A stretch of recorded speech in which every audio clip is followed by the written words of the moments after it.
過咗瀑布，就係下一世。咁我諗我下一世應該都仲做緊動畫噶啦。Hello， 大家好，我係 Tommy。製作 2D 動畫一個好嚴謹嘅過程啦，我哋會拍一啲 reference video 咧，去輔助我哋去畫呢個動畫，去務求要做到一個係好真實嘅感覺咯。而且我哋動畫師其實最重點就係要賦予一啲情感落去呢一個動作入面，去令佢睇落去係有用。而家都好多人睇動畫啦，佢哋對個流程其實都熟悉咗好多，都好有興趣知道啦。即係無論係原畫啊，去到最後合成呢個階段入面，其實佢哋都好有興趣知道。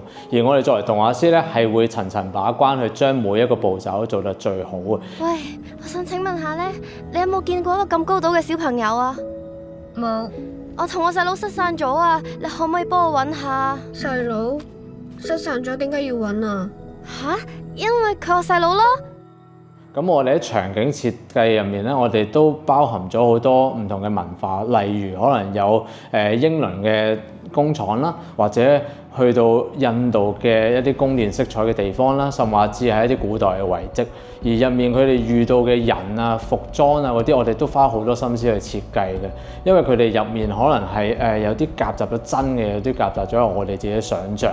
而我哋好希望咧，喺觀眾係可以睇得到我哋擺嘅 detail 喺入面啦，而且係陪住小鬼一齊去經歷1000年嘅唔同嘅事情，佢解決嘅每一個嘅疑難，而同佢一齊去戰鬥，去打唔同嘅怪獸，而係完全融入喺世外呢一個環境入面。由前期嘅工作，譬如背景啊、角色設定啊，去到中期嘅動畫製作啊，去到後期嘅混音啊、音樂啊，我哋全部呢啲嘢都係喺香港出發，然之後再拓展去外面，去揾唔同世界各地嘅 talent 去同我哋一齊合作，去製造一部高質嘅動畫。